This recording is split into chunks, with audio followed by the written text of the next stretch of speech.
Hello everyone, we're now in lesson 4 of chapter 5. We're talking about direct variation this time.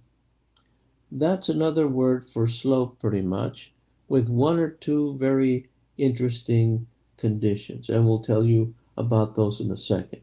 Direct variation is a slope that can be used in a proportion. In an equation, a direct variation has a zero for its y-intercept, and the symbol k is used in place of m. So all of a sudden, instead of using m for slope, we're going to switch over to k. Now, the condition that I mentioned is that it has to be consistent, the rate of the pairs that is, and that the coordinate 0, 0 has to be included somewhere in that list of numbers. In this case, we can see quickly that the number 3 is k or m, because we said a second ago rate of change is the same thing as slope. So k or m is the number 3. If we do it here, we'd have to make this y equals by multiplying by x, and we get y equals 2/3 x, and the number in front of the x is 2/3, and that is the slope or the letter k. Now, does this contain a direct variation? The answer is no, because this plus 3 cannot be there. As I mentioned before, you have to have the 0, 0 present. And if you were to put 0 here, you're not going to get 0 over here. So this is a no. So now let's take a look at some examples. If I were to multiply both sides by x, I would get y equals 4x. And this would be my k or my m. So I would say k equals 4. Here, I can already see it. My k is going to be -2. Here, I have to change it to y equals by dividing by 2, and I get 3 over 2x, and I can quickly see that this one has k equal 3/2, right there.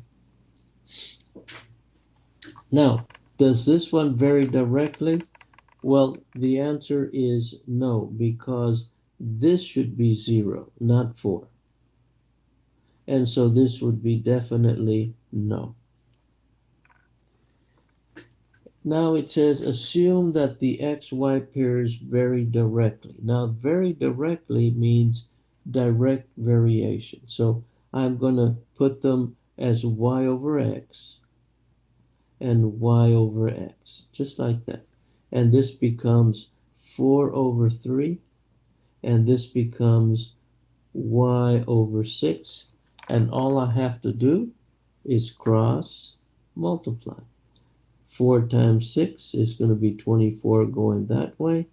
3 times y is 3y. And then I divide by 3, and I can get the value of 8. So using the proportion, the phrase varies directly, I can say with confidence that the value of y is 8. Moving over here, I have the same thing here. It says assume that they are varying directly with each other. Find the missing values. Now, technically, it does not matter if you write x over y, x over y. But it's a good habit to put the y value on top, just in case they're going to go to slope. So my y here over x, my y here over x, I'm going to get 5 over -6 here, and 3 over x there. The x is unknown. Cross multiply, you're going to get 5x, and -6 times 3 is -18. So x would be a fraction, and that's okay. So it's a fraction. Now I can approximate this to x equal to -3.6 if I needed to. So I can write it as a fraction or as a decimal. And it happens. Many times your answer is going to have decimals or fractions. Look at this one. We have $63 working 9 hours, $63 for 9 hours of work. And so this one would be money and this one would be hours. We have the 40 hours here, but this is what we don't know. So I'm going to call it dollars. And so I cross multiply 40 times 63 going that way, and 9 times D for dollars going the other way. And so once I do this, I can multiply these two, and I'm going to get 2520, then equals to 9D.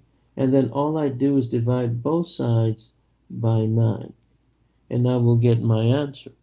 And if I do that, I'm going to get 280.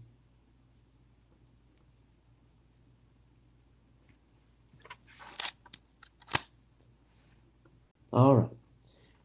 We move on and we now talk about currencies.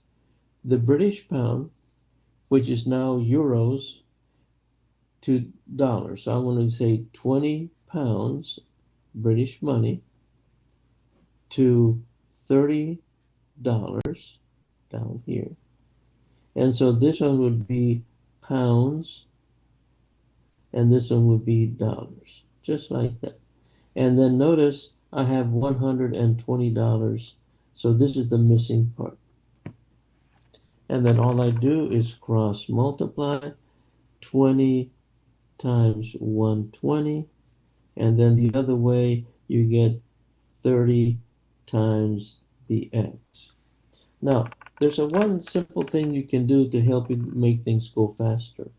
Now notice that both sides have zeros, so I can cross out 1 0 and 1 0, and I'm going to get 20 times 12 over here equals to 3x, as you could see. And then I can divide 3 here and 3 there, and I'm going to get a 4.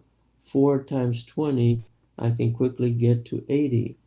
This is using some basic arithmetic skill and shortcuts. And the answer would be 80. So this would be 80 pounds is equivalent to $120.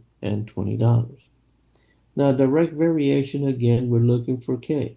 Remember what we just did. We talked about K being the same thing as slope. So we do K is y2 minus y1, x2 minus x1, and so it's going to be 8 minus 4, and 3 minus a minus 5. I got a 4 on top. I got 3 plus 5 on the bottom is 8. I can reduce a fraction down to 1/2. So I can say that the constant K is going to be 1/2. Last example is what we call a similar figure situation, and we're going to have a proportion again. It does not matter how you compare it. This one to this one, which will go this one to this one, or I can compare 6 to 10 and 15 to n. It does not matter. I want to do it that way, just to be different. 6 here is to 10 over there. 15 here is to n over here. And then you just cross multiply, and you're going to get 10 times 15 over here, and I'm going to get 150 divided by 6, and when you divide by 6, n is going to equal to 25. So the missing number here is 25. So you can see the connection between slope, fractions, arithmetic, and direct variation in this exercise.